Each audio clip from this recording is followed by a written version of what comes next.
We need leaders in America who can do it.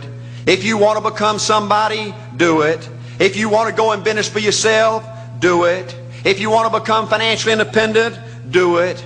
I hear too much talk in these United States. Everybody can talk a good game. We need people in America who can do it. I go all over this country with A.L. Williams, and I have people say, Art, you can count on me. Wonderful. Just do it. Art, I guarantee you this is my last stop. I'm going to win now. Super duper. Just do it. Art, if I could just have one good month and get the ball going, I know I could make it big. Super. Just do it. Art, if I could just pay off this debt, I could really go. Great. Just do it. Art, if I could just sell my house. Do it. But houses ain't selling. Do it anyway. Art, I'm not making any money. What can I do? You just do it. Do what, Art? You do it, and do it, and do it.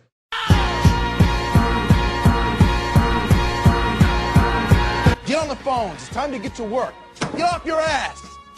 Move around. Motion creates emotion. The most important thing in business is honesty, integrity, hard work, family. Never forgetting where we came from. I don't know what to do. I don't know what to do. You can act like a man. What's the matter with you? You spend time with your family? Sure I do. Good. Because a man that doesn't spend time with his family can never be a real man. I say be happy with what you got. You'll be happy. Me, I want what's coming to me. Or what's coming to you, Tony? The world, Chico. And everything in it. Situation for a man or woman to die. It's to have family members praying with them as they cross over. He said, but imagine, if you will, being on your deathbed and standing around your bed, the ghost of the ideas, the dreams, the abilities, the talents given to you by life, and that you, for whatever reason, you never acted on those ideas. You never pursued that dream. You never used those talents. We never saw your leadership. You never used your voice. You never wrote that book. And there they are standing around your bed looking at you with large angry eyes saying, we came to you and only you could have given us life. And now we must die with you forever. Let me tell you something you already know. The world ain't all sunshine and rainbows. It's a very mean and nasty place, and I don't care how tough you are, it will beat you to your knees and keep you there permanently if you let it. You, me, or nobody is gonna hit as hard as life. But it ain't about how hard you hit. It's about how hard you can get hit and keep moving forward. How much you can take and keep moving forward. That's how winning is done.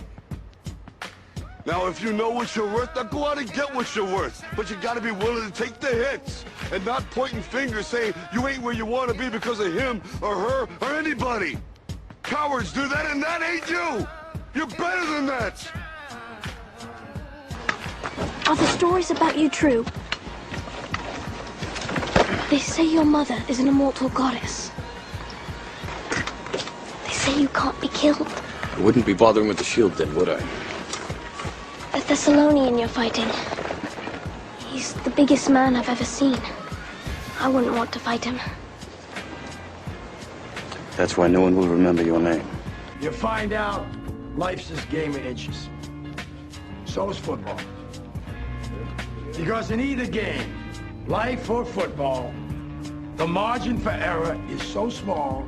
I mean, one half a step too late or too early, and you don't quite make it. 1/2 second too slow, too fast, you don't quite catch it. The inches we need are everywhere around us. They're in every break of the game, every minute, every second. On this team, we fight for that inch. On this team, we tear ourselves and everyone else around us to pieces for that inch. We claw with our fingernails for that inch. Because we know when we add up all those inches, that's gonna make the fucking difference between winning and losing. My mom got pregnant with me when she was 16, gave birth to me at 17. We moved into a squat when I think she was 21 or 22. Squat is an abandoned building in the Lower East Side of Manhattan with no water, no heat, no electricity, no windows. We had plywood with a chain for a door. So I grew up with very tenacious parents, and you know, that idea that you can be anything that you want to be was something that was really drilled in at home, and I really believed it. You know, I'm so grateful for that. Put it plainly, man, I've learned to make the necessary adjustments in my life in order to expand and grow as a man and to move forward. I've also learned that, you know, through adversity comes strength, character, and a better person. You know, I've also learned that through God all things are possible.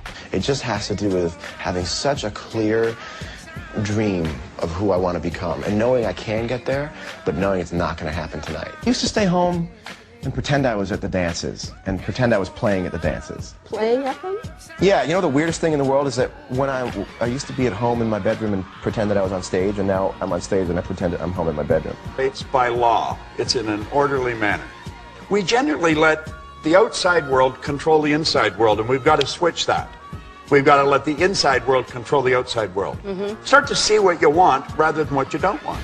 You know, your mind is the most powerful thing you can have, and you know, you can overpower and overcome anything if you think you can and if you want to. And you know, I mean, I've grown up, you know, yes, being teased, you know, yes, being told I couldn't do things.